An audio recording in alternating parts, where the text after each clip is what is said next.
Pues bueno, nuestra conferencia entre expertos del día de hoy se titula Herramientas psicoemocionales para acompañar la labor docente. ¿Cuál es el objetivo que tenemos? Analizar el quehacer docente para proponer herramientas que, por un lado, ayuden a profesores en su gestión de emociones en su práctica profesional y, por el otro, brindar recursos psicopedagógicos para el acompañamiento establecido durante el proceso de enseñanza-aprendizaje. Entonces, les pido por favor que aprovechen al ponente, es un experto, un gran colega, y hay que aprovechar en la sección de preguntas y respuestas para explotar todo su conocimiento. Nuestro ponente, el maestro Edgar Ramón Zúñiga Gómez, es psicólogo por la Universidad de Guadalajara. Laboralmente se ha desempeñado como facilitador en procesos educativos y sociales en comunidades, así como psicoterapeuta. Ha investigado en torno a la trauma psicosocial de la violencia urbana en México y la relación entre la subjetividad y lo político con familiares de personas desaparecidas del estado de Jalisco. Cuenta con una maestría en Ciencias Sociales por la misma casa de estudios y actualmente cursa un doctorado en la Universidad Nacional Autónoma de México, en la UNAM, en donde desarrolla una investigación respecto a la subjetivación política con las familias recién mencionadas. Como parte del equipo de Tesicafé, es profesor asesorando proyectos de investigación a estudiantes que se encuentran realizando sus tesis de grado y posgrado. Y por ahí también cabe señalar que el maestro Edgar también ha dado este acompañamiento psicoemocional a tesistas, ¿no? En la labor de la investigación. Entonces tiene ahí un bagaje bastante interesante que, les repito, es momento de aprovechar. Pues bueno, eh, querido colega, maestro Edgar Zúñiga, le cedemos la palabra, sea usted bienvenido a este ciclo de conferencias y pues bueno, estamos gustosos de tenerlo con nosotros y le dejamos ahí la palabra, puede compartir pantalla cuando usted desee.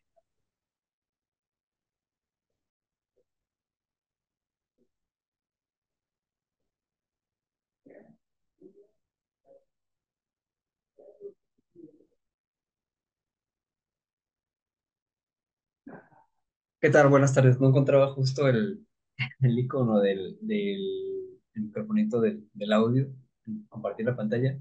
Qué gusto verles por acá. Muchas gracias por la presentación, maestro Sergio. Y pues también a quienes se han conectado, gracias. Bueno, vamos a comenzar con algo eh, bueno, la idea es justo ir imponiendo ideas porque, bueno, sí, he estado con esta cuestión psicopedagógica, pero es importantísimo también rescatar la praxis que ustedes han tenido como docentes. En ese sentido, cabe citar a Paulo Freire cuando decía, nadie sabe todo y nadie ignora todo. Y justo posicionarnos desde un paradigma constructivista en el que de manera dialógica podemos ir, valga la redundancia, construyendo. Esa es la apuesta por acá. Y bueno, ya sin más preámbulo, herramientas psicoemocionales para acompañar la labor docente. El título de esta charla, que preparado con mucho gusto para el día de hoy. Y bueno, primero, no sé, me gustaría escucharles, apelando a lo que les acababa de comentar, qué se les viene a la mente cuando escuchan herramientas, cuando escuchan psicoemocional, cuando escuchan acompañamiento y cuando escuchan la voz docente, igual en su conjunto también, no sé, pueden levantar la mano, escribir por el chat, les escucho.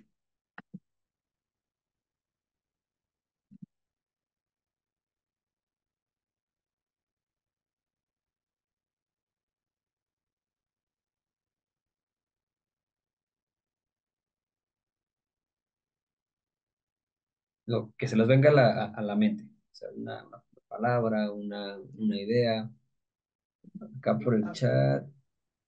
Ajá, sí, alguien abrió el micrófono, perdón. Por aquí en el chat dicen, lo primero que se me vino a la mente fue la empatía, Ujú. habilidades para interactuar, que es lo que están poniendo en el chat. Muy bien.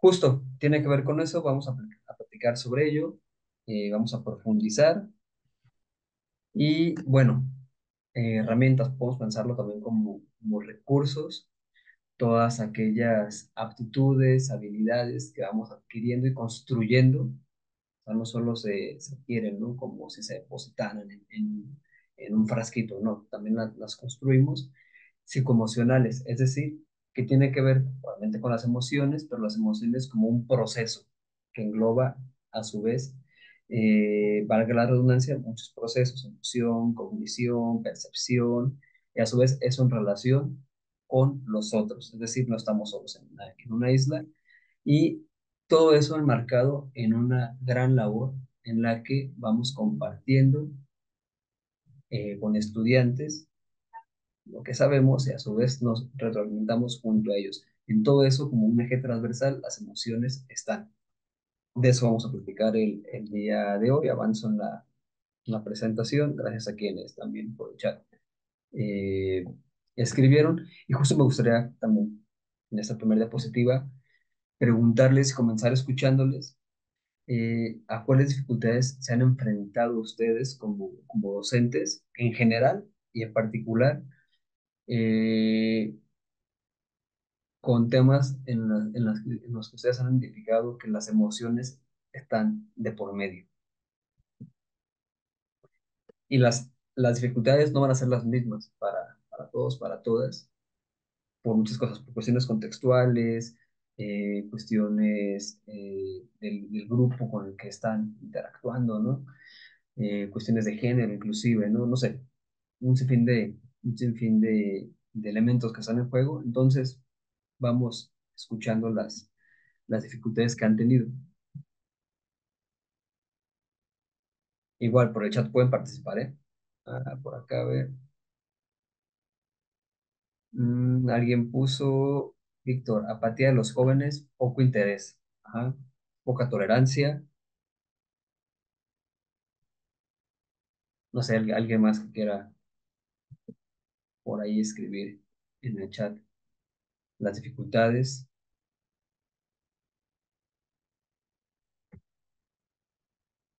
Igual, ansiedad, qué interesante.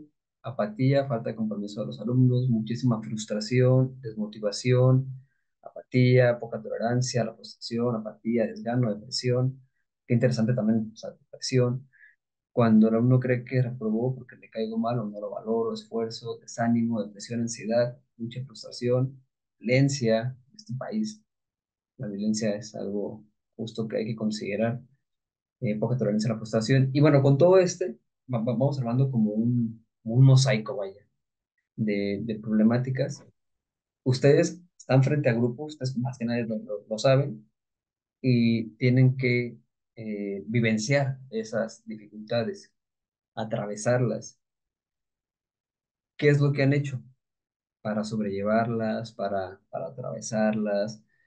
Quizás unas veces con éxito, otras no tanto, pero de eso trata la educación. Es un proceso creativo, constante, de ir haciendo, escuchando a los otros. ¿Cómo lo han resuelto? ¿Cómo han intentado resolver ello? Igual, les voy leyendo, ¿eh? O sea, si ya no he dicho más las dificultades, las voy por acá también registrando.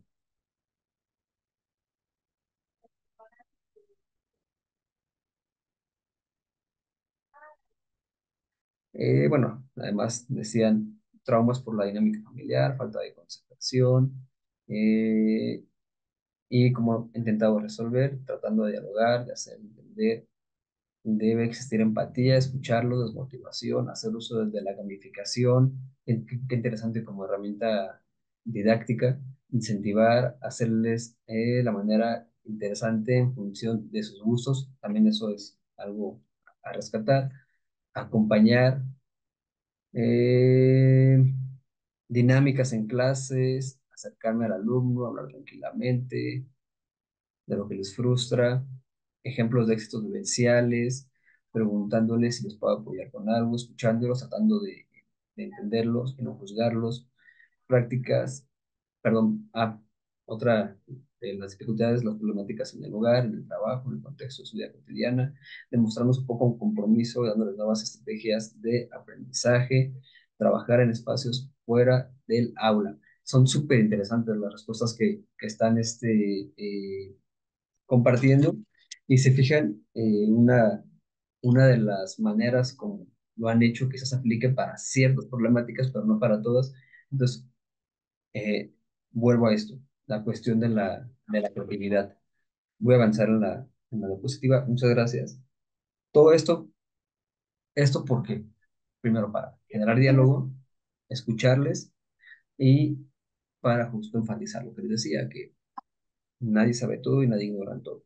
Entonces, es súper valiosa la experiencia que ustedes ya tienen como docentes.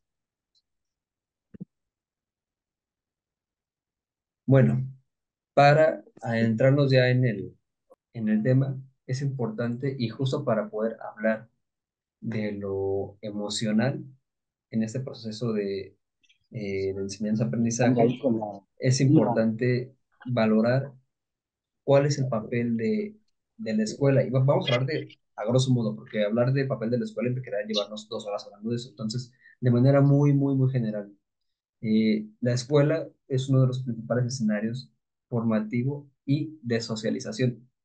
Sobre todo me gustaría resaltar la cuestión de la socialización y del sujeto.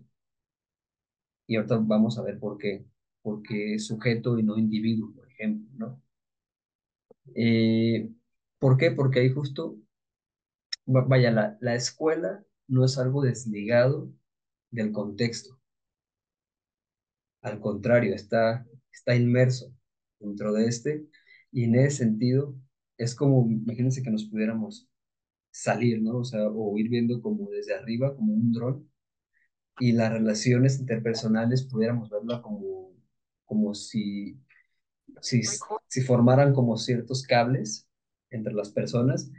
Entonces veríamos, no sé, algunas relaciones amarillas, otras rojas, otras azules, y al final ver como un tejido justo de colores. Y la escuela está en ese tejido dentro de un barrio, el barrio dentro de una colonia, luego una ciudad. Entonces se vuelve algo mucho más complejo. En ese sentido, eh, en la escuela se reproduce lo que hay afuera. Eso es importante porque los alumnos no llegan y, si bien tienen el rol de alumno, no es que se quiten su subjetividad, su historia, sus relaciones. Si hay un problema en casa, no es que lleguen como si se quitaran la pijama, ¿no? No, llegan con eso y con esa red de relaciones que además son históricas en un lugar dado. En ese sentido, podemos hablar de relaciones de poder. Y aquí retomo esta concepción de Foucault sobre el poder, es decir, este ejercicio de relación social en el cual los demás me influyen y a su vez yo les influyo mientras las relaciones. Eso sucede en una escuela como parte de una sociedad. En ese sentido es importante considerar que nosotros como docentes también asumimos una relación de poder con nuestro alumno o con nuestra alumna. Y esa relación de poder no es igual. Es decir, hay una asimetría. ¿Asimetría por qué? Por las cuestiones simbólicas que implica el rol de profesor y el de alumno, que también son históricas. Recordarán hace, no sé, yo todavía recuerdo secundaria, en el salón de clases había como una pequeña tareita para que el profesor estuviera todavía más por encima, ¿no? Son cuestiones materiales que justo van afirmando esta cuestión de la relación de poder. Esto es importantísimo, no hay que obviar la relación de poder. Y hace rato decía, la relación de poder como una cuestión de ida y vuelta, por eso es una relación. Esto quiere decir que el alumno no es que no tenga poder, al contrario, tiene su poder. ¿Cuántas veces un alumno no nos ha hecho renegar? ¿O cuántas veces un alumno quizás ayuda a otro que no entiende? Ahí está un ejercicio de poder, ya sea para facilitarnos el trabajo o para para hacernos renegar, no sé, para un tanto como mofa, ¿no? También. Es decir, el poder siempre implica una relación. Eso que dijo Foucault, una cuestión más filosófica, sociológica, podemos llevarlo al terreno también de acá más psicológico y a su vez pedagógico. Entonces, justo en esta relación de poder, cuando asumimos una relación de poder,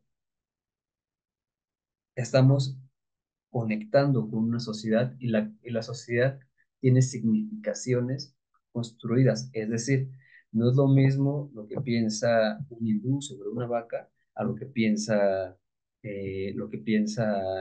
un mexicano, una mexicana.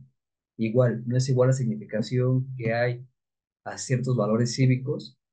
Por ejemplo, vamos a pensar en Corea del Norte a Corea del Sur o, bueno, en general, hay cuestiones culturales que históricamente son estructuradas, pero que vamos reproduciendo. Entonces, la constitución de sujeto por medio de la relación de poder implica que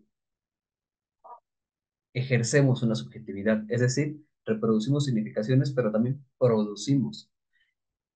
Los alumnos de ahorita no son iguales a los de hace 30 años. Ha cambiado las significaciones. Igual, los profesores de ahorita no son iguales a los de 30 años. Inclusive quienes tienen 30 años, 40, 50 dando clases, si les pregunto si son el mismo docente de hace 30 años, es muy probable que me digan que no. Inclusive la pandemia nos hizo acercarnos sí o sí a las tecnologías, ¿no? Por ejemplo. Entonces, esto es importante. Todo esto está en la escuela. Todo esto sucede, claro, de manera como invisible, por así decirlo, ¿no? No sé si hasta aquí, antes de seguir, hay alguna duda. Poco a poco vamos a ir tomando esto que les voy diciendo del papel de la escuela y todo eso. Ya ustedes me dirán si sigo con la presentación o si tienen algún comentario, alguna duda. ¿Todo bien? Dicen en el chat. Trabajo entre pares, dicen, exacto, sí. ¿Una duda? ¿Todo bien? Por acá me decían, entre otras problemáticas de índole educativo, social, emocional y de educación especial, aunado a razones psicológicas y psiquiátricas. Gracias por tus participaciones, son valiosísimas. Todo bien, dicen. Entonces, sigamos con la presentación. Mm, ¿Esto a qué conlleva? El pensar esto de las relaciones de poder, de la subjetividad en, en el aula. Ojo, y aquí me quiero detener un poquito para hablar un poquito sobre la subjetividad. Por lo general pensamos la subjetividad como la producción de significados, pero no es así. Es decir, otros significados emergentes, por así decirlo, con unos que ya están estructurados, ¿no? Por ejemplo, los tatuajes. Antes era penadísimo, ¿no? Los tatuajes. Ahora hay una significación nueva. Ya no es, ya no es tan penalizado, ¿no? Algo sucedió en la subjetividad colectiva. Sin embargo, la subjetividad no solo es eso, la subjetividad también tiene que ver con las emociones. Y aquí es cuando se complejiza. La subjetividad es la concatenación La o la dialéctica misma se toma el tiempo. entre emociones y significaciones. Y eso, a su vez, entre lo que decía lo emergente y lo que ya está estructurado. Eso sucede en un aula. En un aula estamos aprendiendo y al aprender obviamente son conocimientos científicos que ya están comprobados. Sin embargo, la ciencia no es estática y también avanza y en un salón de clase también se crean nuevos significados. Significados que están atravesados por las emociones. ¿Cuántas veces no hemos escuchado a un alumno que decimos, wow, qué gran idea, ¿no? ¿Cómo no se nos había ocurrido antes? Y esa gran idea puede estar mediada, atravesada, ya sea por enojo, y no en el aula de clases, enojo que quizás ya trae con la vida, qué sé yo, o durante la vida, o con una alegría, quizás, no sé, hubo algo que le fue bonito para esa persona esa mañana, y detonó algo a nivel cerebral. Y al rato vamos a pasar a la cuestión cerebral, pero lo que voy es de que, vaya, no está desligado. Y es importante la cuestión de la subjetividad como constitución de sujeto, pero también porque eso sucede en el aula. Entonces, en la escuela, hablábamos de esta red, eh, implica en esta red el encuentro de diferencias también. Es una, de pronto parecerá una novedad, ¿no? Que decir que los alumnos no son iguales, pues no, ni físicamente, ni en personalidad. Sin embargo, en los hechos no es tan obvio. A veces nos gustaría que los alumnos todos se comportaran igual, tener un modelo de alumno. El alumno que hace tareas, que nos facilita el trabajo, pero hay como perfiles que pueden ser muy brillantes, pero a la vez ruidosos, por así decirlo, ¿no? Que nos sacan de nuestra zona de confort y no siempre son bien vistos. Hay una diversidad, vaya, y eso implica lo humano. La naturaleza es diversidad. Entonces, la cuestión es, ¿qué hacemos con esa diversidad? Dicen, esto tiene que ver con filosofía política, la diversidad, el encuentro de la diversidad en el espacio público detona un conflicto. Entonces el conflicto no es algo negativo, el conflicto es algo positivo porque a través del conflicto se mueve la sociedad. Vamos llevándolo al territorio de lo pedagógico. A través del encuentro de las diferencias se pueden crear nuevas ideas, nuevos aprendizajes, nuevas formas. Sin embargo, entonces, ¿qué hacemos con ese conflicto? Un tanto la pregunta que les hacía acá, ¿cómo abordan esas dificultades? Esto lo dejo para la reflexión personal. ¿Cómo abordamos el conflicto junto a nuestros alumnos? El conflicto que me puede detonar un alumno, a mí de manera personal desde la diferencia, o el conflicto que se da entre los alumnos. Y ojo, conflicto no es igual a problema. Conflicto es el encuentro entre las diferencias. La cuestión es cuando hacemos un problema de las diferencias, cuando no reconocemos la diferencia y queremos imponer. Queda la pregunta abierta. ¿Cómo abordamos el conflicto? Unas claves que por acá dejo es reconocer la diversidad, la perspectiva de género. Es importante reconocer que hay una estructuración en la relación de poder en donde a los hombres se les ha, estructuralmente, históricamente, se les ha dado mayor privilegio sobre las mujeres. Eso no lo podemos obviar en la práctica educativa. Y en ese sentido, guiarnos una perspectiva de derechos humanos. Y la premisa básica de los derechos humanos, de ahí surgen los derechos humanos, la idea clave, la punta de lanza es la dignidad humana. De la dignidad humana se desprenden los derechos humanos.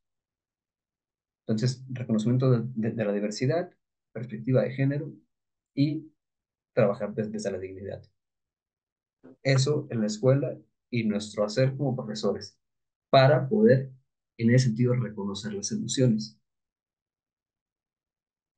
Ahora bien, el papel del docente en ese sentido se nos ha dicho eh, que el docente funge como una guía, que somos facilitadores, lo cual es muy de acuerdo, ¿no? Facilitamos el proceso de enseñanza-aprendizaje, pero también,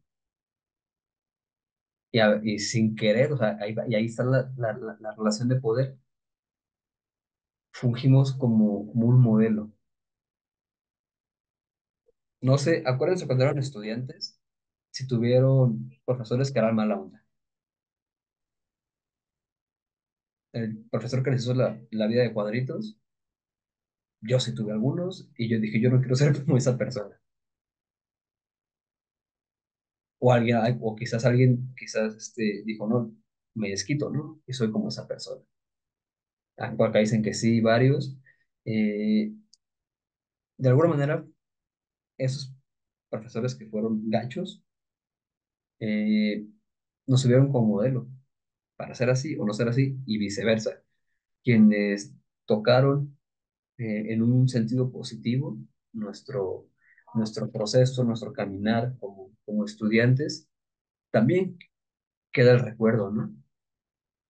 Y decir, ah, mira, ese profesor, por ejemplo, o sea, yo me acuerdo cuando estudié psicología, un profesor que él iba mucho con esta cuestión de apelar a la salud.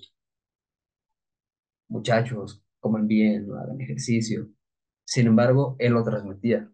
Y más que sus palabras, era él en sí mismo lo transmitía. Entonces, sí, somos un modelo sin darnos cuenta.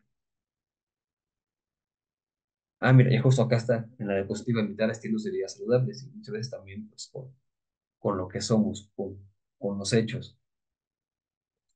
Y en ese sentido, nuestro hacer tiene un impacto en las emociones que no siempre vemos, así como hace rato decíamos de las relaciones, que podemos ponerle como un cordoncito invisible, ¿no? En este caso, como si lo viéramos. Igual acá, tenemos un impacto en los estudiantes y eso está más que comprobado, ¿no? Hay una influencia de lo que hacemos hacia los estudiantes y a su vez hay una influencia de cómo el estudiante, con base en cómo se siente, es el tipo de proceso de aprendizaje que va construyendo. Entonces nuestro papel no pasa desapercibido, no solo durante el semestre, muchas veces trascienden más allá. Y bueno, aquí, ¿alguna duda para pasar al papel de las emociones? ¿Comentarios?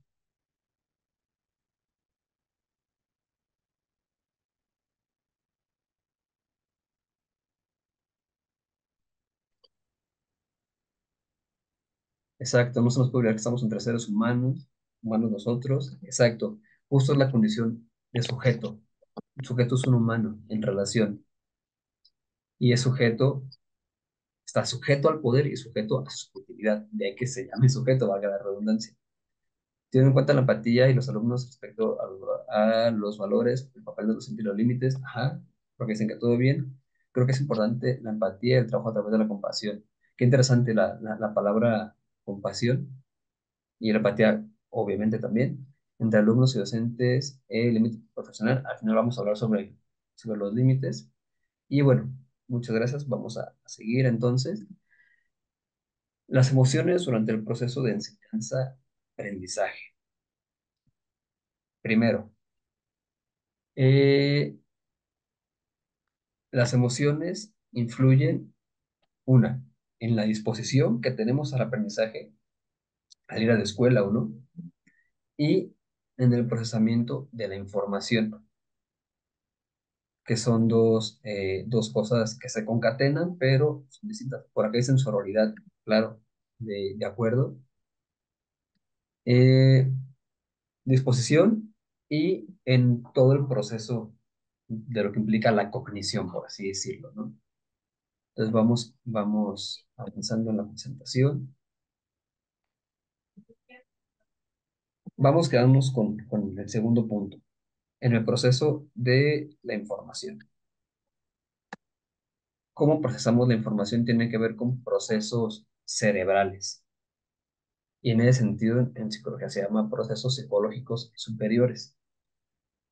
Eh, Les voy diciendo, bueno, voy leyendo la lámina y ya ustedes me dicen con qué proceso creen que se relaciona. De hecho, es muy explícito. De manera muy general, cómo es todo el proceso de cognición humana o el procesamiento de información. Primero la sensación, luego viene la percepción, eh, la emoción, el aprendizaje es otro, pensamiento y memoria se concatenan, pero todo comienza desde la sensación. Entonces, las emociones como eje transversal en el aprendizaje. Entonces, ¿cómo es esto? Voy a leer y ustedes me dicen a qué les suena de estos procesos. Para que un recuerdo se consolide en nuestra memoria necesita de algo fundamental, estar asociado a una emoción. ¿Con cuál proceso creen que se vincula las emociones en el aprendizaje con base en este fragmentito?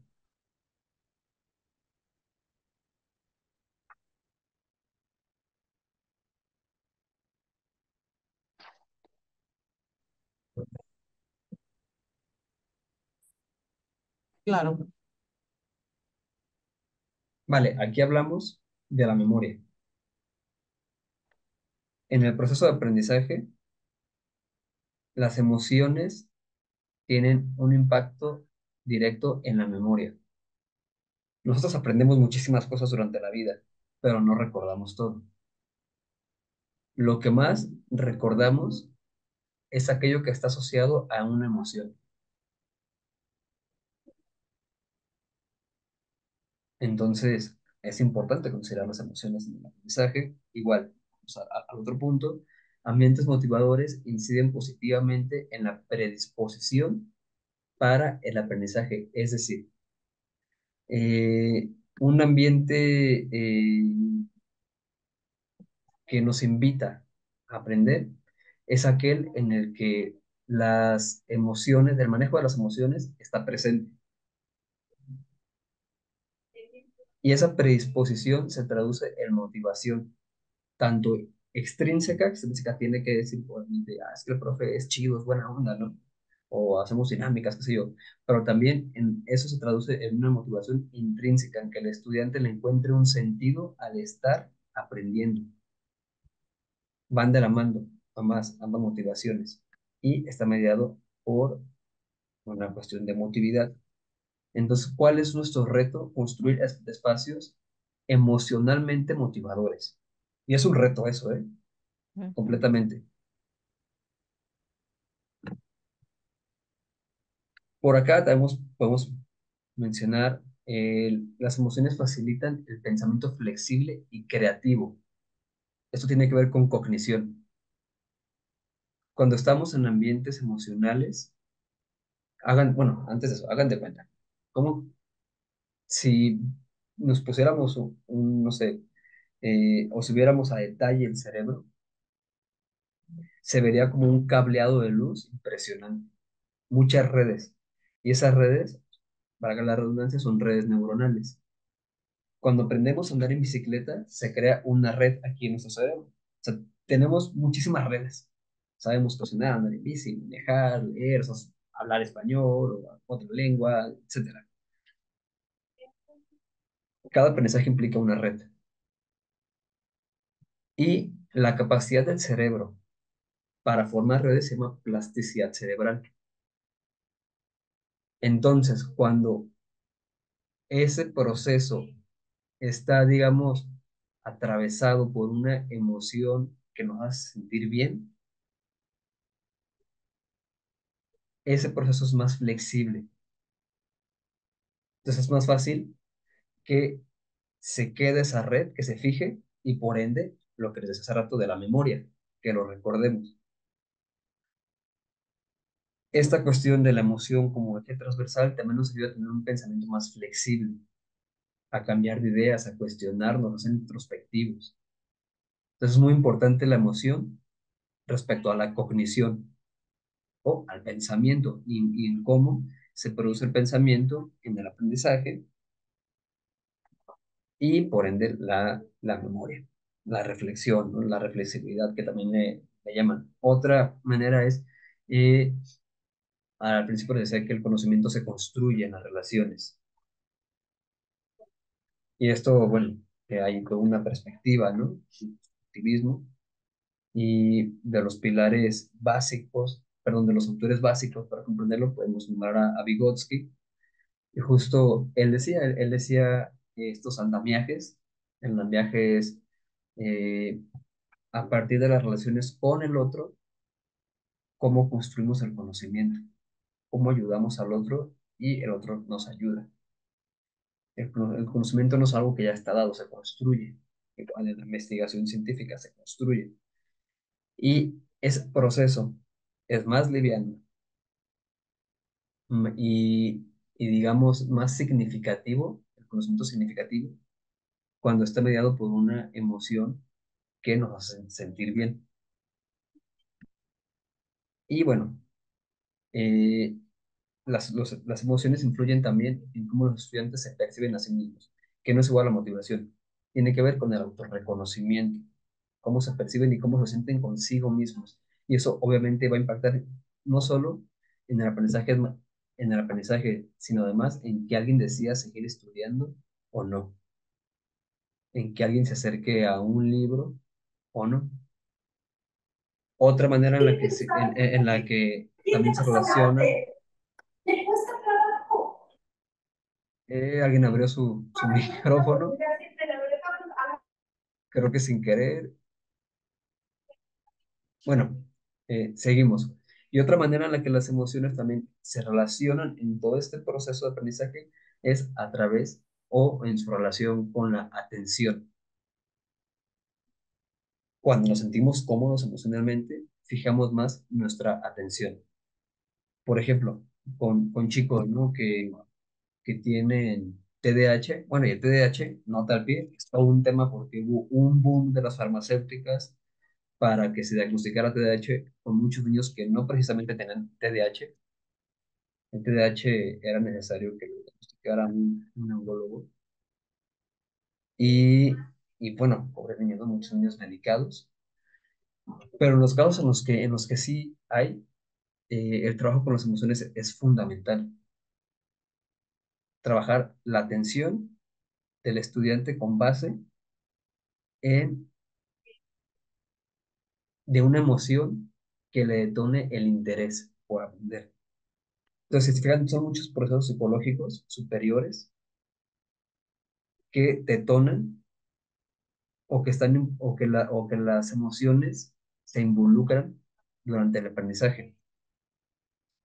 Y bueno, hace rato les hablaba, por ejemplo, de cómo influye en la autopercepción. Obviamente, un autoconcepto positivo puede impulsar la confianza y la disposición para asumir riesgos intelectuales, ir más allá.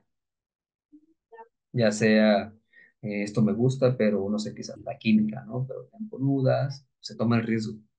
Quiero estudiar una licenciatura, quiero estudiar un posgrado, ayuda a tomar el riesgo. Quiero aprender cosas nuevas, ¿no? Música, por ejemplo, se toma el riesgo. La emoción es algo que está atravesando. ¿Alguna duda? Para irnos al siguiente tópico. Todo va encadenado, pero me gustaría saber si hay dudas. Todo claro. Depende de sus habilidades, sus emociones y creatividad. Claro, por supuesto. Depende de justo, de sus habilidades, de su canal de aprendizaje y del estilo, el estilo que tiene. O sea, no es igual, alguien puede ser visual, pero puede ser reflexivo o práctico, por ejemplo, ¿no? Entonces ahí ya se complejiza el cómo damos la clase. Es un arte, la cuestión pedagógica y la educación. Y además, justo sus habilidades emocionales y por qué momento están atravesando también en su vida. Todo claro, todo bien, estilo de aprendizaje exacto, competencia, también justo que agregar eso. Licenciado, aquí Ajá, también puedo, bueno, ¿puedo hablar? adelante, claro, Ok, más aquí también mejor. podría, un factor importante que yo he visto en los alumnos es, por ejemplo, la situación familiar en la que ellos viven, porque cuando traen problemas de casa, como de alguna u otra manera influyen para el desarrollo y desempeño dentro del aula. Yo en lo personal trato de realizar diferentes actividades en relación a no estar todo el tiempo dentro del aula para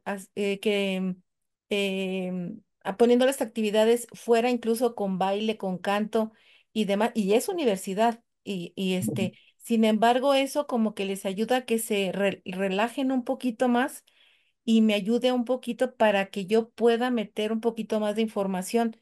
Pero también me fijo que es muy importante cómo le hablamos nosotros a los alumnos.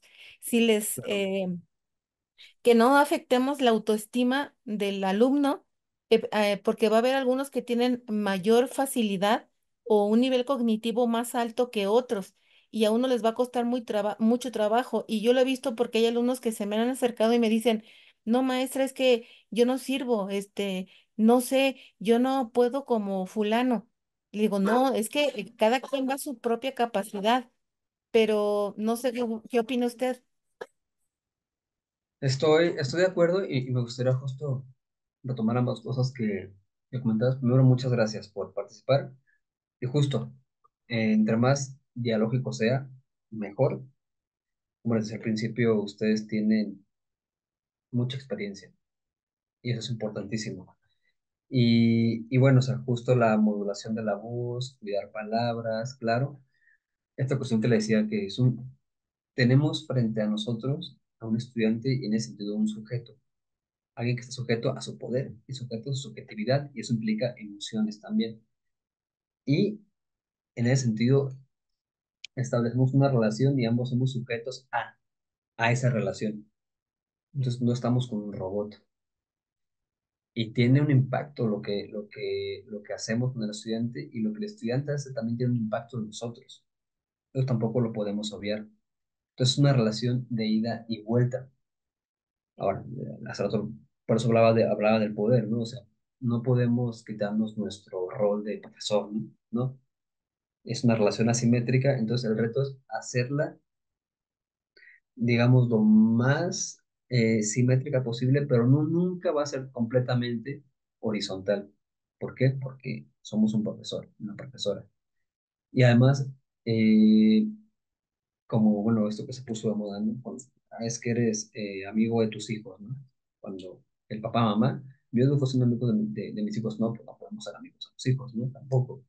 Igual en el salón de clases, facilitar implica eso, o sea, asumir ese rol de poder, pero trabajar. Y en ese sentido implica las dinámicas, el ir preguntando, completamente de acuerdo con eso que comentabas. Y lo segundo también, eh, yo me acuerdo, les voy a platicar una experiencia cuando yo estaba en la universidad y bueno, luego tenemos que hacer un montón de diagnósticos, ¿no? Eh, y yo me acuerdo que una vez una compañera, sí, ahorita que levanté la mano, ahorita sigues, déjame acabar esta idea. Esta, una compañera hizo un diagnóstico a un niño y, y en el diagnóstico era sobre coeficiente intelectual, entonces lo puso con un 6 bajo. Entonces la maestra le cuestionó y en un buen sentido le dijo, a ver, oye, ¿ya exploraste los demás tipos de inteligencia? Entonces justo, o sea, tenemos la idea de que quién es bueno, es como la cuestión muy racional, vaya, ¿no? Es que es español, matemáticas, qué sé yo, física, pero va más allá. O sea, esto también ya está comprobadísimo. La inteligencia no solo se reduce a cuestiones lógico-matemáticas, sino que hay inteligencias múltiples desde la musical, la visoespacial, la interpersonal, y de ahí se desprende esta cuestión de la inteligencia emocional. ¿Eso qué implica? ¿Cómo se define la inteligencia? La capacidad para resolver problemas. Y no solo problemas matemáticos o problemas lingüísticos, no, en el día a día. Podemos pensar en los capos del crimen organizado, son súper inteligentes y a veces no tienen ni la primaria terminada. Sí, a muchos leen y se preparan, pero es una cuestión de habilidad, en este caso estratégica, política, militar, o podemos hablar de aquellas personas que tienen una inteligencia muy, muy importante para lo espacial, vaya, ¿no? Entonces, eso tiene que ver con las capacidades, y no que uno sea más ni que sea menos, sino con la diversidad de la que hablaba al principio. Entonces, sí, creo que manejarlo como diferentes inteligencias puede ser apropiado junto a los alumnos. Y alguien había levantado la mano, están por acá hay varios mensajitos, ahorita los leo. También si no están de acuerdo con algo, se vale. Al contrario, o sea, es parte de la diferencia, ¿no? Y del dialogar. No sé si alguien levantó la mano, pero no vi quién era. No sé si todavía quiera comentar algo. ¿Puedo? Sí, sí, sí, adelante. Bueno, lo que decías de los capos, pues definitivamente la necesidad a lo mejor los hace desarrollar habilidades que ni sabían que tenían o que pueden tener. Y también, pues está comprobado que la inteligencia intelectual no lo es todo, porque necesitamos de la inteligencia social para poder interactuar con las personas y también la socioemocional para encajar. Por ejemplo, yo soy politécnica y se decía que los politécnicos estábamos enfocados a la técnica, pero creo que hemos evolucionado a tener que sociabilizar. Por ejemplo, soy ingeniero químico y pues he tenido que desarrollar la empatía con los chicos porque no nada más es darles matemáticas, física o química, es engancharlos a través de las emociones, de qué les va a servir. Se silenció. Me silenciaron. Perdón. ¿En dónde me quedé? Bueno, ¿En qué ha desarrollado habilidades como la empatía? ah, para engancharlos a que son materias de las que ellos pueden aprender, que no están limitados. Gracias. De acuerdo con usted, eh, profesora, y esto es importante, justo lo que acaba de comentar, porque, por ejemplo, vamos pensando en los canales, ¿no? Por medio, los canales de aprendizaje, mediante los cuales aprendemos, auditivo, visual, kinestésico. Habrá alguien que sea más auditivo, por ejemplo. Eso no quiere decir que no tenga los otros dos. Igual, habrá alguien que tenga cierto tipo de inteligencia y eso no quiere decir que no tenga las otras 6 o 7. O sea, los tenemos en diferentes modulaciones, por así decirlo, y eso no quiere decir que la que esté menos desarrollada no la podemos, valga la redundancia, desarrollar. Se puede. Esto es importantísimo para el acompañamiento socioemocional y también para nosotros mismos, porque si no luego nos frustramos también, porque, o sea, sí hablamos de los alumnos, pero también nosotros tenemos exigencias, ¿no? Profesionales y a veces nos frustramos. Ahora vamos a hablar de ello, pero la idea es que sea como un espejo, o sea, lo que vamos diciendo como para los estudiantes también aplica para nosotros, porque acuérdense que es una relación de ida y vuelta, como sujetos, que en ese momento jugamos un rol de estudiante-profesor, pero es el encuentro de dos subjetividades. Y rápido voy a leer los comentarios. Por acá dicen, ¿cómo podemos fomentar ese autoconcepto al estudiante a través de sus emociones? Muchas gracias, maestra. Vienen recomendaciones enseguida. Vienen unas diapositivas con recomendaciones. ¿Cómo podemos impulsar el andamiaje en estudiantes con baja autoestima? Qué pregunta también tan interesante. Si bien hay recomendaciones, aquí me gustaría también bueno, adelante recomendaciones, me gustaría centrarme ahorita en esta pregunta y tiene que ver también con láminas que enseguida voy a presentar. La escucha, preguntar, escuchar y la mía que tiene que ver con la relación entre alumnos. En ese sentido es importante que desde el principio fijemos como un tipo de contrato, por así decirlo, de cómo nos gustaría relacionarnos y que se asuma de manera consciente ese contrato y eso implica que nosotros también hay que sujetarnos a ese hacer, ¿no?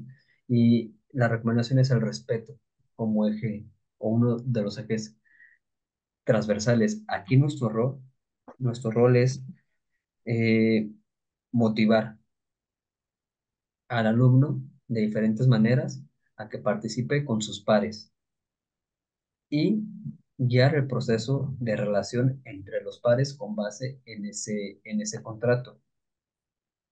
Muchas veces cuando se logra esa construcción de confianza entre pares, eh, quien luego puede ser tímido o que le da miedo expresarse, en lo cortito con su compañero o con su compañera, puede hacerlo. Entonces es un trabajo de facilitación y de monitoreo y de estar, obviamente, guiando el proceso. No sé si se respondí, ya me dirá. Es la diferencia entre la metodología tradicionalista y la humanística. Ajá, claro, sí, sí, sí, completamente. cómo se asume la relación de poder durante el proceso. La inteligencia intelectual nos sirve si tenemos inteligencia emocional o socioemocional, completamente van de la mano. Y ahorita vamos a hablar sobre ello. Yo creo que las habilidades se desarrollan en función a la práctica, las necesidades y el contexto. También el contexto es algo que no podemos quitar, lo decíamos al principio. Todas son importantes y necesarias, completamente de acuerdo. Y gracias por las sugerencias, claro, con gusto. Por acá seguimos. Bueno, inteligencia emocional, eh, a grosso modo, es la capacidad que tenemos todas las personas para percibir las emociones, tanto propias como ajenas, y regularlas. Ahorita vamos a ver cómo, cómo y qué implica, ¿no? Percibir, comprender, utilizarlas y manejarlas. Luego se habla mucho sobre el control de las emociones. Yo me desmarco un tanto de la idea de control, porque el control implica tener algo así, estático. Y resulta que ni nosotros somos así, ni la sociedad es así, ni la realidad, todo está en constante movimiento. O sea, apelando ese movimiento, que es una palabra más ad hoc, puede ser manejar, cómo manejamos, ¿no? Luego también, por ejemplo, en algunas sesiones psicoterapéuticas, a veces hemos trabajado con esta metáfora de que a veces llega una ola, ¿no? Y parece que nos pega un revolcado y el mar ahí va a estar. Entonces es aprender a surfear esas olas, igual con las emociones, a manejarlas. ¿Por qué? Porque es movimiento.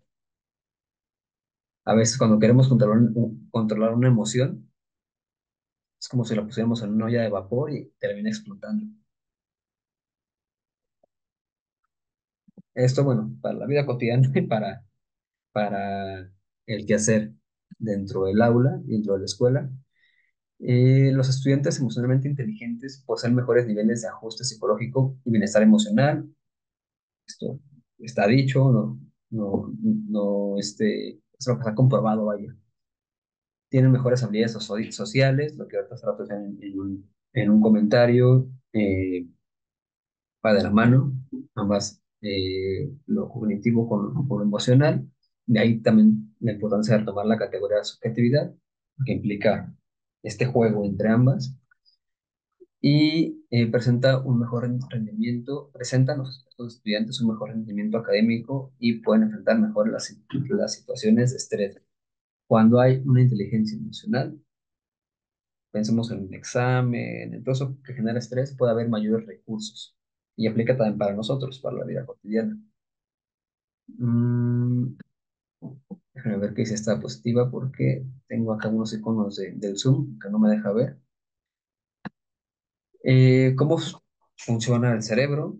Hay un estímulo, hace rato les decía de la sensación, por ejemplo, la luz, ¿no? La luz es un estímulo que entra a través de los ojos, de la sensación.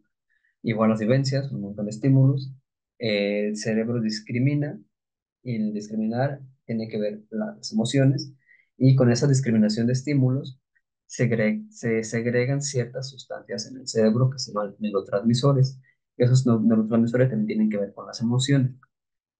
Entonces, el salón es un espacio de muchos estímulos y ahí el reto es hacer lo posible porque esos estímulos sean positivos. En ese sentido se puede hablar de una generación de hormonas de la felicidad, dicen, ¿no? O de neurotransmisores como la endorfina, serotonina y oxitocina, la dopamina también, ¿no? Esta cuestión, por ejemplo, hace rato la compañera hablaba de algunas dinámicas, esas dinámicas que si lo vemos desde un punto de vista así meramente racional cuadrado, podrían parecer muy bobas, pero no lo son, porque detona todo esto en el cerebro. Digo como bobas porque es como eso, como ¿para qué, no? ¿Para qué los pones a jugar? ¿Para qué? Eso no tiene nada que ver con el encuadre que tenemos de seguir el plan curricular. Va más allá de eso. Tiene una explicación neurológica. Y yo me acuerdo, por ejemplo, luego en la licenciatura, luego tenía compañeros de otras carreras que me cuestionaban como, ¿para qué hacemos dinámica? Porque estamos en psicología o en pedagogía. Y justo, esta es la explicación. Y bueno, no está de más decir que cuando está esta segregación cerebral, pues fortalece el sistema inmunológico y eso también impacta en el proceso de educación, cómo nos sentimos físicamente. Eh, Algunos estudios han comprobado, por ejemplo, que la regulación reflexiva tiene que ver con las emociones, la comprensión y análisis, también atravesado por las emociones, y bueno, el uso de las emociones facilita el pensamiento, ya lo decíamos, y también tiene que ver con la percepción, valoración y expresión de la emoción. Ahora sí, recomendaciones. Eh, Permitir que los estudiantes expresen sus sentimientos y emociones. Son cosas que parecen ser sencillas, pero que al final son muy profundas y que a veces nos pueden costar trabajos si no hemos trabajado en nuestro ego y en ese sentido, cómo asumimos la relación de poder. Si queremos que todo el tiempo nos dan hacia arriba, ¿no? Como que todos lo saben. Al final es más complejo. Entonces, permitir que los estudiantes expresen su sentimiento y sus emociones. La diferencia entre emoción y sentimientos es que la emoción es esta, digamos, el enojo, ¿vale? Alguien está enojado, pero cuando se da cuenta de que está enojado, ya es un sentimiento, es la conciencia de la emoción. Expresan ambas, a veces no sabemos lo que sentimos, pero lo sentimos, y es importante, en ese caso, la emoción, en ese sentido, es importante expresarlo. A veces sí sabemos lo que sentimos y también es importante expresarlo. Y hacer saber al estudiante que es importante. Esto es también es muy valioso, es fundamental. Enseñar que cuando se tiene un problema, lo primero es reflexionar y luego actuar de forma pacífica. Hace rato hablaba también de cómo nuestro actuar enseña, como, quizás como cierto modelo, ¿no? Esta cuestión de la reflexividad. Yo creo que, o sea, la reflexividad es importantísima en la investigación científica y en ese sentido en el proceso de enseñanza-aprendizaje. En ese sentido, cómo asumimos la reflexividad frente a los estudiantes. Sí, una cosa es justo enseñarles y decir, hay un problema en el salón, vamos a reflexionar, sí, pero si durante, o más bien, y si durante las clases hemos mostrado una actitud reflexiva, va a haber un modelo que facilite. Reconocer actitudes y acciones positivas en los estudiantes e indicar con firmeza cuando una acción es negativa. Ojo, la firmeza no es un regaño. Simplemente, y aquí es donde entra la relación de poder, que nunca va a ser completamente igual. Eh, la firmeza implica decir con seriedad, vaya. Y reflexionar, a que se liga a la otra, el por qué. Y esto, si se asume desde una postura dialógica, es mucho mejor. Y justo es la que sigue, apelar al diálogo. Y nuestro rol justo puede ser mediar conflictos y vuelvo a lo que decía al principio, conflicto no es igual a problema, ¿vale? Igual también nos puede tocar mediar problemas, pues sí, pero no siempre es un problema, a veces son diferencias que tienen que ver con el tal cual como somos diferentes y es importante mediarlas, porque si no, y es un buen espacio para hacerlo, justo. Por ejemplo, es muy común en facultades como sociología, filosofía, que se den muchos debates, ¿no? Posturas muy distintas. En política, en psicología también se daba. ¿Qué pasa cuando nos tomamos personal nuestro argumento, como si fuéramos el argumento, y alguien nos lo critica y nos sentimos apelados, y entonces queremos anular al otro? Porque también, así como nos vemos, lo vemos. Entonces, no. El conflicto es justo el encuentro de las diferencias y la mediación de esas diferencias. Y este ejemplo porque tiene que ver, o sea, con los encuentros dialógicos que se dan en un aula. reconocer los aciertos también. Yo me acuerdo, por ejemplo, cuando estuve en la preparatoria, eh, una profesora de matemáticas, sinceramente no recuerdo qué tema era, pero eh, tuvimos ahí una diferencia bastante importante porque ella quería que yo hiciera o que resolviera cierto problema como ella sabía, pero yo tenía otra forma de llegar al resultado y el resultado era correcto. Entonces tiene que ver con la diferencia de eso, cómo mediamos eso, tanto nosotros, con otros profesores, nosotros, con alumnos y entre alumnos. Y bueno, reconocer aciertos. Aquí, ¿alguna duda?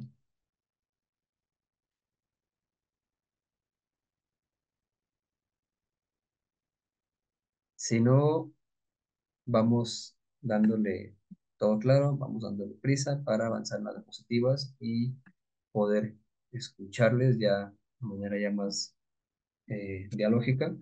Y luego también darle prisa para pasar a láminas donde vienen más recomendaciones, socioemociones. Aquí la idea clara es puntualizar que las emociones no son individuales. Hablamos de sujetos porque están en relación. Eso quiere decir que las emociones también tienen que ver con un otro. De hecho, ahí es muy interesante cómo hay también estudios en donde plantean emociones sociales. Por ejemplo, ahorita que está en boga todo esto de de las campañas electorales, los panistas tienen una emoción colectiva hacia los morenistas y viceversa. Podemos hablar de emociones colectivas y sociales. Entonces, de ahí que no solo sea individual, se tejen en las relaciones cotidianas. Y bueno, son sus emociones. El reto es justo la regulación para tener comportamientos saludables. Vamos a llamarlos. Voy a pasar a la siguiente lámina para no demorar aquí. Eh, hablamos del estudiante como un sujeto y hay que agregar algo, como un sujeto que siente. Igual, somos profesores, sujetos que sienten en esa relación. Durante el proceso de enseñanza-aprendizaje se tejen emociones y sentimientos, esto ya lo estamos diciendo, eh, y en ese sentido nuestra labor implica conducir hacia las dimensiones del desarrollo del ser humano. Y eso tiene que ver otra vez con los derechos humanos que decía al principio. Y si nos vamos más para atrás, la punta de lanza es la dignidad, como decía al principio. Comentar el manejo emocional. mm, y todo esto se encuadra en algo que se ha denominado educación socioemocional. Y bueno, a grosso modo, ¿qué es la educación socioemocional? Una definición, es un proceso por el cual todos los estudiantes adquieren y aplican los conocimientos, las habilidades y las actitudes para desarrollar identidades saludables, manejar emociones, lograr metas personales y colectivas, sentir y mostrar empatía por los demás. Ya comienza a salir esta cuestión de la empatía que desde el principio me han estado mencionando. Y para establecer y mantener relaciones de apoyo y tomar decisiones responsables y afectuosas. Aquí habrá que rescatar eh, como decíamos que hay una relación de las emociones hacia el aprendizaje, pero también durante el proceso de aprendizaje impactan las emociones y se vuelve como una cadenita, como un ciclo, en donde uno influye al otro, como una dialéctica, por así decirlo, en donde mediante ese movimiento se van creando cosas nuevas en el proceso de aprendizaje, por eso que es dialéctico. Y la responsabilidad es importante, justo. Si bien la responsabilidad no es una emoción, la emoción que tenemos para hacer algo puede impactar en que seamos responsables o no. Es decir, responder por nuestros actos y en ese sentido por nuestros actos académicos, por así decirlo, ¿no? De nuestro rol, tanto como profesores como estudiantes. Eh, y ojo, no es que vayamos a dar un curso de educación emocional con los alumnos, no, no. La idea es cómo logramos transmitir ello, sin plantearnos un curso taller, ¿no? Como una escuela para padres, no, no, no, no. O en este caso, un taller de educación emocional para alumnos. Bueno, quien lo quiera hacer, adelante. Pero no estamos hablando de eso, estamos hablando de cómo nuestra práctica cotidiana, eso se proyecta. Eh, y tiene que ver con algo que se ha llamado el currículum oculto, es decir, justo lo que proyectamos con nuestros actos y que no nos damos cuenta. Por ejemplo, un profesor que habla mucho de la responsabilidad, pero siempre llega tarde, va a comunicar algo con sus actos. A eso, a eso me refiero con esta cuestión. eh, a eso me refiero cuando hablamos de la cuestión de educación socioemocional. Y por acá dicen que ese taller estará genial. La verdad, sí, sí, sí, estaría genial si les late con gusto. Podemos ahí gestionar en alguna de sus escuelas, por acá encantado, abierto, y bueno, establecer entornos de experiencias de aprendizaje que presenten relaciones, ojo, de confianza y colaboración. Hace rato preguntaban de cómo hacerle, aquí también tiene que ver esto, cómo construimos la confianza. La confianza se construye o se destruye también. ¿Cómo la construimos? Mediante la colaboración. Y bueno, me voy a saltar el último punto, tiene que ver con las competencias, autoconocimiento, autorregulación, autonomía, empatía y la colaboración. Ya venimos hablando de ello, vamos a profundizar ahorita. Eh, Igual acá algunos estudios dicen que, por ejemplo, los docentes con mejor expresión de regulación emocional presentan un manejo de disciplina más adecuado en el aula. Otro estudio dice que la empatía influye en la relación entre estudiantes. Y un estudio más dice que, por ejemplo, dentro del aula el estrés se transmite, ya sea el que tenemos nosotros como el que tienen los alumnos. Se crea como un clima. Y eso nos lleva a poner una hipótesis. Esto está comprobado. Y aquí la hipótesis que podemos poner es que también emociones como la felicidad, por ejemplo, pueden crear este clima que se transmite entre uno y otros. O el miedo, por ejemplo, ¿no? Esto como hipótesis, que está interesante, vaya. Recomendaciones respecto a la educación socioemocional. Ahí va. Recomendaciones, reconocer las emociones. Parecen sencillas, pero no siempre las reconocemos. Así como no siempre reconocemos a la diversidad, al otro, reconocer lo que el otro siente y dar cabida para que lo diga. En ese sentido, verbalizarlas. Es importante que se diga qué siente cuando alguien diga, es que me siento triste. Ah, no, es que tú no estás triste. No, claro, hay que reconocer ello. Y inclusive, si se tiene la apertura y el momento es adecuado, y si lo quieren, también como se sientan ustedes como profesores, preguntar el por qué y quizás decirle, mira, ¿sabes qué? Pues puedes acudir a tal servicio de acompañamiento. También no están obligados a hacerlo. A veces no siempre nos sentimos nosotros también como con esos recursos o no tuvimos un buen día, también se vale, no estamos obligados, pero lo que es importante es tener esa apertura y reconocer, no omitirlas ni obviarlas. Otra recomendación es evitar usar calificativos para las emociones. Esto es común en una cultura, por ejemplo, como México, ¿no? Ah, qué chillón, ¿no? Y un montón de calificativos que vienen después de eso. No sé, para miedo también hay un montón de calificativos negativos. Es importante eso. Evitar censurarlas, va de la mano, y ayudar a canalizarlas de manera efectiva. Por ejemplo, ¿cómo? Y aquí una manera paradójica, quizás la escuela genera estrés, pero si logramos darle la vuelta, los psicoanalistas hablan de sublimar, es decir, esta energía interna, por ejemplo, en vez de sacarla mediante la violencia, alguien la puede sacar, esas tensiones que hay, mediante el arte, por ejemplo, mediante el fútbol, qué sé yo. Eso es sublimar, crear más de destruir, con base en la energía interna que está en tensión.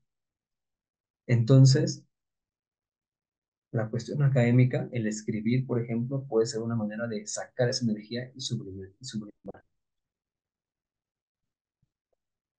Para ello, nuestro rol para motivar es importantísimo, lo que venimos diciendo atrás. Eh, y bueno, mm, siempre se recomienda que se escuche a las y los estudiantes consultando. Esto es importante, ya hace rato lo decían, ¿qué les facilitaría la participación? Esta pregunta es importantísima, escucharles. Vámonos a otras, como otro tópico que tiene que ver ya con las estrategias.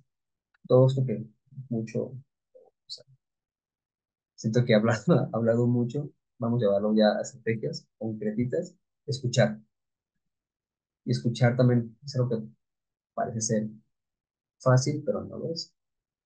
Yo me acuerdo cuando estaba en la carrera, todo el tiempo nos decían la labor como más delicada del quehacer psicológico es escuchar.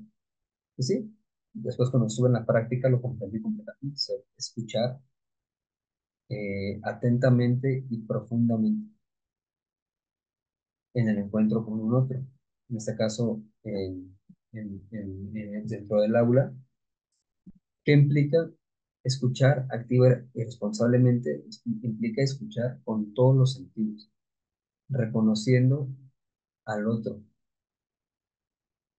centrar la atención en la persona y reconocer que quien es experto en lo que está sintiendo es la persona porque lo está sintiendo. Eso implica escuchar, dar lugar a ello, estar presente para esa persona y el estar presente implica acompañar, estar ahí, sobrellevar los silencios. A veces los silencios pueden ser incómodos, pero vale la pena dejarlos, dejarlos fluir y en ese sentido evitar interrumpir. Es decir, les decía, poner la atención en el otro. El otro es el centro en ese momento de lo que está sintiendo. Mm, no asumir que quien escucha sabe mejor lo que les decía, quien, re- quien está sintiendo es la persona. Eh, y a veces en vez de llegar como, no, mira, yo sé esto y querer como tirar línea, más bien buscar los recursos de la persona, base en lo que siente, para potenciar sus recursos. Y aplica igual para el proceso de aprendizaje ya más como de la currícula. Por ejemplo, si viéramos una materia, qué sé yo, no sé, de geografía, por ejemplo, ¿no? Partir de los conocimientos que tienen sobre geografía y potenciarlos, contextualizándolos. Igual acá, con las emociones. Partir de los recursos de la persona para potencializarlos. Escuchar empáticamente, dice en el chat, es una de las cosas más difíciles. Claro, claro, claro. Porque tiene que ver con nuestro ego. Muchas veces no tenemos empatía o nos cuesta por una cuestión de ego.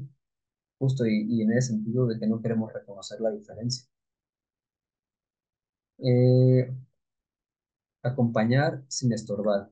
Exacto, estar ahí e ir caminando. El aprendizaje es caminar en un proceso y cada proceso, ustedes recordarán en sus grupos, cada grupo es diferente y al igual cada persona es diferente y es acompañar esos procesos y esos ritmos van a ser distintos. Ir a un lado, caminando y facilitando, más no imponiendo, porque al imponer ya es cuando estorbamos. Efectivamente, la escucha activa te abre muchas puertas en la construcción de un ambiente saludable de confianza y de empatía, completamente. Porque cuando te la das tú les das ese apoyo a tus estudiantes, puedes apelar a la reciprocidad en todo momento. Justo, parece que es una relación de ida y vuelta. Claro, un tanto simétrica, pero no deja de ser relación. Y bueno, algunas como técnicas que aplican para el escuchar activamente, para ofrecer lo que la persona nos dijo,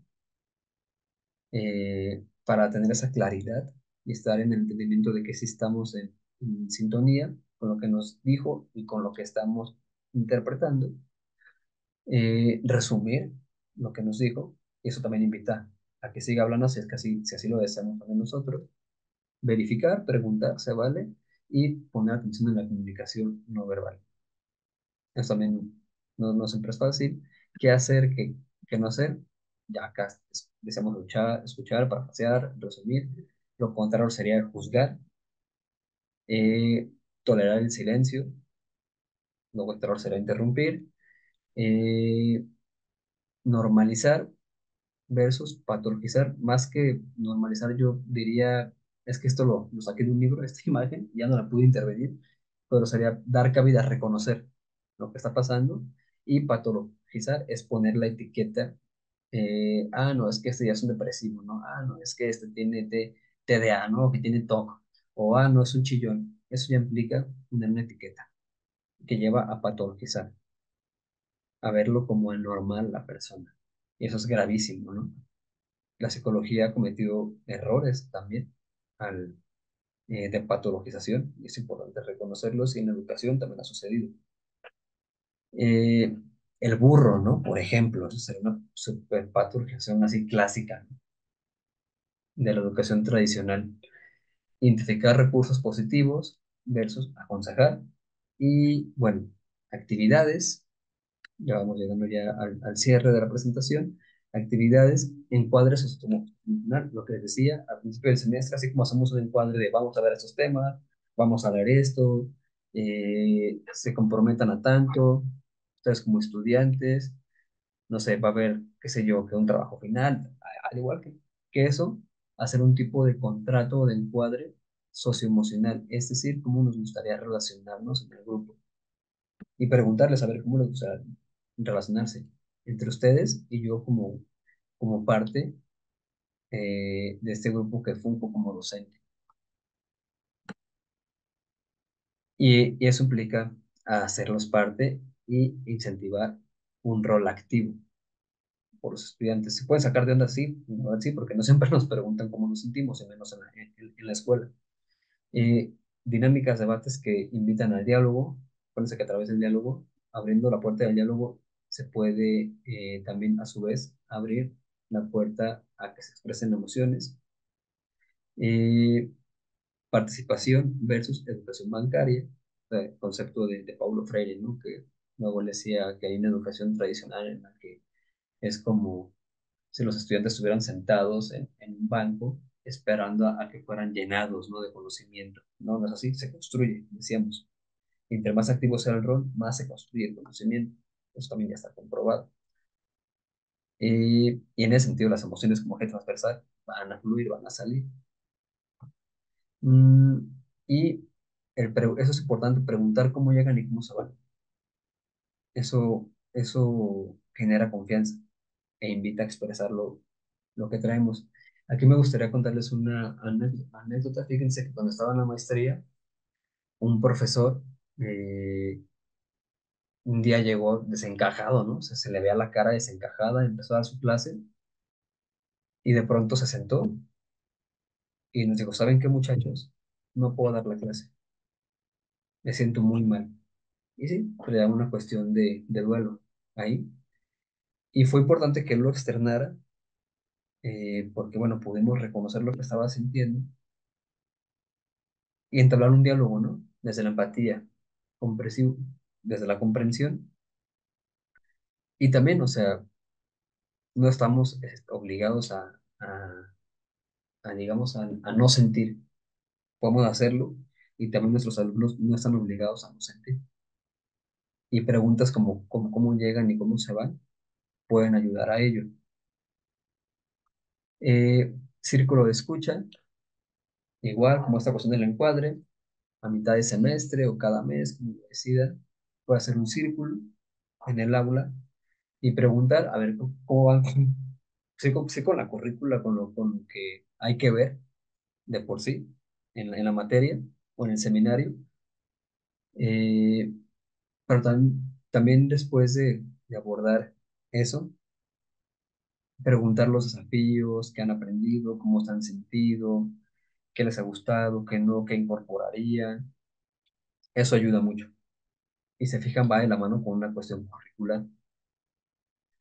Y bueno, cerramos esto para dejar espacio al diálogo con el burnout. Yo sé, quizás escuchen eso y digan, ay, no manches, o sea, también tengo que pensar en cómo hacerle con mis estudiantes para lo emocional. Y también esto, además de las planeaciones y de esto y del otro, sí, sí, es cierto, también la exigencia de las instituciones nos llevan a esto del síndrome del quemado, es decir, a un agotamiento mental y emocional. Y ese agotamiento, como cuando alguien corre y corre y corre y corre y se deshidrata y le dicen que siga corriendo o trabajando, ¿no? O sea, pasa igual a nivel mental y emocional. Acuérdense que va en las manos. Entonces, recomendaciones, obviamente no es una varita mágica, pero puede ayudar. Dormir. Respeten sus horas de sueño, porque si ustedes son docentes y el director les dice el director no va a respetar sus horas de sueño, ni el vecino, ni ustedes son quienes se van a dar ese respeto y en ese sentido ese papacho. Eh, Desconectarse, poner límites con horas de trabajo. Habrá veces que quizás se carga y sí, bien, no sé, llego a la casa y hago unas cosas, pero que no sea una constante. Alimentación sana, procúrenla, es importante. Que si no pueden y a veces hay que comer en la calle, que de una escuela a otra, pues cárguense una fruta, unas almendras, cómprense una botellita de agua, esas pequeñas cosas que son muy clichés, pero sí van haciendo la diferencia. Socializar entre profesores es importante, esto que estamos platicando, oye, ¿cómo te sientes? ¿Cómo vas? ¿Cómo vas con este grupo? Es importantísimo. Esto que estamos haciendo para los estudiantes, van a aplicarlo entre pares. Claro, no estamos obligados a relacionarnos con todos, con quien se pueda. Adelante. Planificar, tampoco no clavarnos tanto en ello, porque sale contraproducente, y ser flexibles con nuestra planificación. Alimento mental, cuidado con las fake news y también lo que les gusta, escuchar música, leer un libro, bailar,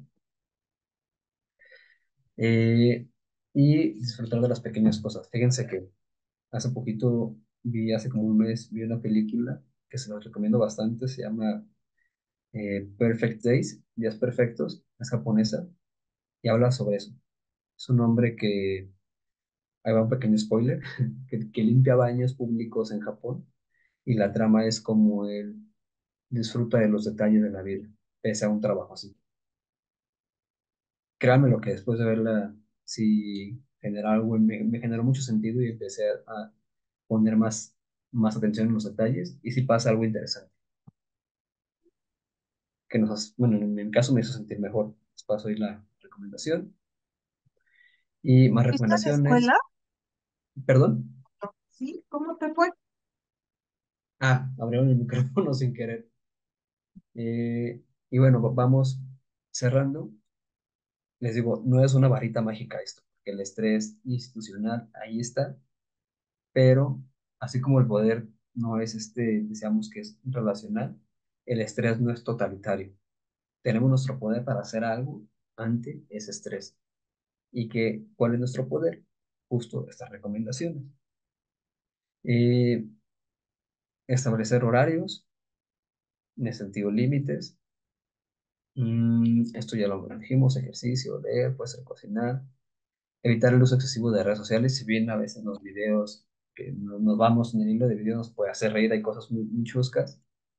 Ojo, también también es importante con la familia, relacionarnos. Si alguien tiene un perrito, sacar a pasear al perro, por ejemplo. Son cosas que también alimentan y ayudan a bajar una rayita al estrés. Ser empático con el otro, pero primero con uno mismo. Todo lo que hemos dicho de los diferentes tipos de aprendizaje, de inteligencias, aplica con nosotros mismos. No tenemos por qué saber todo y tampoco no ignoramos todo. Abrazarnos en ese sentido. Eso conlleva a una empatía propia y reconocer nuestros logros y alcances. Ejercicios que les pueden ayudar. Mindfulness. Mindfulness es una técnica, viene del budismo, pero los psicólogos cognitivos se la fusilaron. Y lo interesante de esto es que implica cerrar sus ojos, respirar, respiren 5 segundos y pongan su mano en la boca del estómago. Tienen que sentir que se infla su estómago. Este tipo de respiración, ahí cuentan 5 segundos y luego exhalan por la nariz. Este tipo de respiración también se usa como técnica para la ansiedad, por ejemplo. Entonces, pueden, empiezan a respirar, mantienen un ritmo, ponen atención en lo que está sintiendo su cuerpo, después en lo que pasa en el exterior y comiencen a imaginar una situación que quizás les genere estrés en el trabajo y como una escena que llega. Sientan en su cuerpo. Sí, pongan atención en qué siente su cuerpo, dónde se genera como un dolor muscular, si en el cuello, la espalda, las manos. Después, pongan atención en qué están sintiendo emocionalmente. Y otra vez vuelven a pasar la imagen y pongan atención en qué están pensando. De esta manera vamos a lograr una atención entre cuerpo, emoción y mente, que no están desconectados como anteriormente se pensaba, ¿no? Denle varias vueltas y comiencen a cambiar la escena. Algo que pueda pasar o que ustedes hagan que sea menos estresante. Quizás que si el jefe se enojó y grita, ok, eso no lo podemos cambiar, ¿no? Porque no podemos controlar a la otra persona, pero quizás sí nuestra reacción ante la otra persona. Y eso ayuda, eso ayuda. Está comprobado científicamente que reduce la ansiedad, protege el cerebro, aumenta la capacidad de concentración, desarrolla la inteligencia emocional y mejora la memoria, favoreciendo la creatividad. Como nota al pie, me acuerdo mucho de un proyecto de unas personas, una ONG, que con mindfulness trabaja la reinserción de chicos que están en los reclusorios. Obviamente no es una varita mágica, o sea, la idea es que no reincidan en conductas delictivas. Obviamente no es una varita mágica, pero ayuda. ¿Por qué? Porque no es varita mágica, porque nada lo es en sí mismo. Nadie tiene así como Dios así es un Dios para cambiar las cosas de una vez por otra, pero sí ayuda. Y sí, ellos lo que están haciendo es, con base en esos ejercicios, medir la conducta cerebral, la plasticidad, las relaciones, sí, las conexiones cerebrales y la comunicación entre estructuras cerebrales y se han registrado cambios. Entonces está comprobado esto. Eh, Carta a un colega, hagan una hoja, una lista de cosas o una carta como quieran, de cosas positivas que ven en un colega y después le cambian el nombre y le ponen su nombre y reconozcan qué de lo que hay ahí tienen ustedes. Después pueden hacerse una carta a ustedes. Si no tienen el tiempo, dense 5 minutos para pensarlo. Aunque el hecho de escribir tiene una implicación ahí simbólica importante. Si no pueden una, la otra está bien. Otro ejercicio, esferas de incidencia, igual hagamos círculos, qué está en sus posibilidades y qué no. Así, no podemos con todo. Igual, si no tienen tiempo, lo pueden hacer mentalmente, en un espacio. Límites, por último. Es importante poner límites. Ya hace rato hablábamos sobre los horarios, fijar tiempos, llegar a casa y decir, bueno, este, tengo mucho trabajo, quizás solo por esta ocasión voy a dedicarle una hora más. Al día siguiente ya no lo hagan porque ya pues, respeten sus límites también, porque en ese sentido se respetan también a ustedes mismos. Y tiene que ver con el reconocer sus emociones y apapacharse, por así decirlo, con el cuidarse. Decía Michel Foucault que o su trabajo aspiraba sobre todo a lograr un cuidado de sí mismo. lograr cuidarnos. Y los límites son importantes para cuidarnos. Acuérdense que nadie lo va a hacer más que ustedes. ¿Les pueden ayudar a acompañar? Sí, pero ustedes son quienes eh, van a ejercitarlo, vaya, y tiene que ver con su poder. Y bueno, con esto cerramos. Gracias, al final me demoré mucho más de lo que pensaba. Voy a leer rápido los comentarios. Efectivamente, la escucha activa que abre muchas puertas a la construcción de un ambiente saludable, confianza, empatía. Eh, este ya lo había leído, perdón. Y a los docentes, ¿quién nos apoya socioemocionalmente, ya que somos humanos y tenemos conflictos personales o familiares?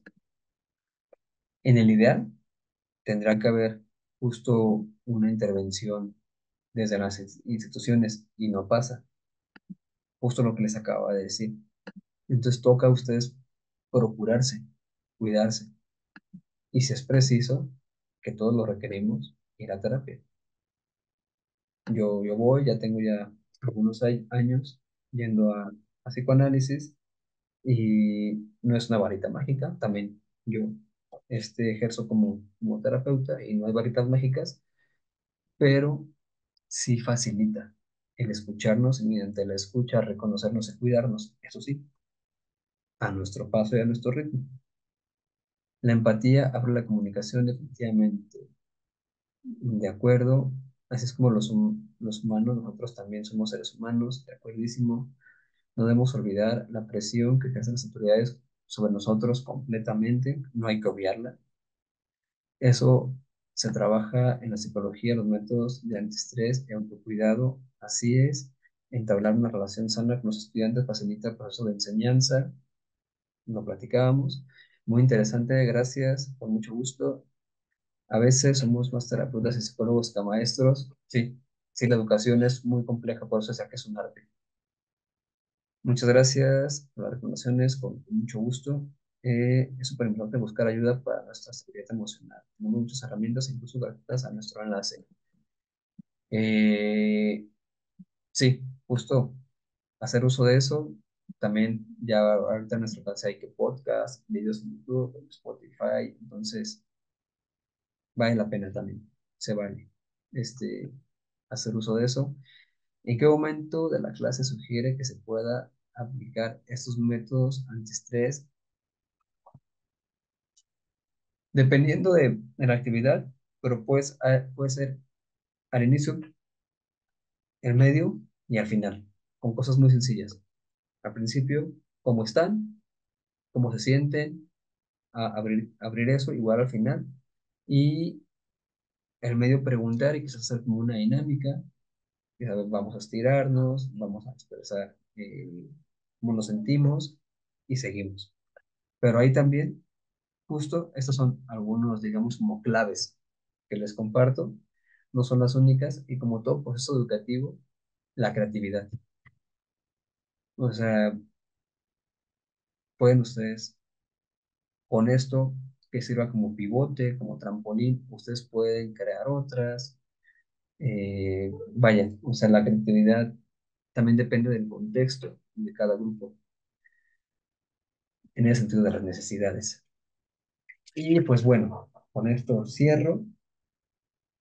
No sé si alguien quiere abrir el micrófono, comentar algo más. Yo por acá los escucho atentamente.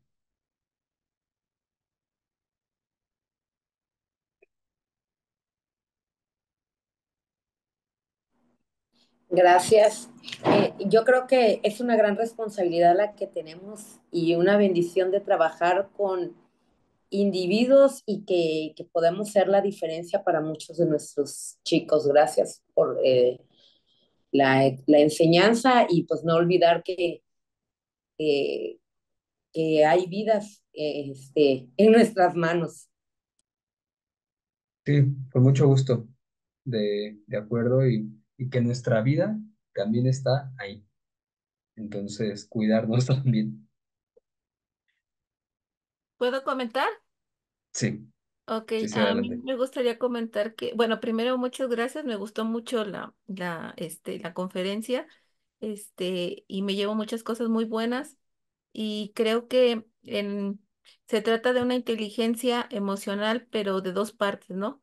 Una Ujú. de los alumnos y la otra también del docente, porque como tú bien comentaste, el docente también trae ciertas emociones, también deja cosas en casa, familia o Claro, situaciones que también no es tan fácil pararse enfrente y siempre tener una sonrisa de lado a lado por las situaciones que tú tienes. Sin embargo, tienes que tener la inteligencia como para poder llevar a cabo tu trabajo, porque estás con un grupo de individuos que están poniendo toda su atención y sus ganas de aprendizaje, ¿no? Y también comprenderlos a ellos, porque ellos también no siempre vienen con toda su energía, por cuestiones también que les pasan en casa o personales, que también afectan el desarrollo, para aprender procedimientos o conocimientos nuevos teóricos para el desarrollo dentro del aula. Entonces se me hizo muy interesante, me lleva muchas cosas buenas, sobre todo de cosas que puedo hacer yo para sentirme mejor, estar más tranquila y poder dar el mejor para desde el punto de vista emocional para mis alumnos. Muchísimas gracias. con mucho gusto y también gracias por su participación.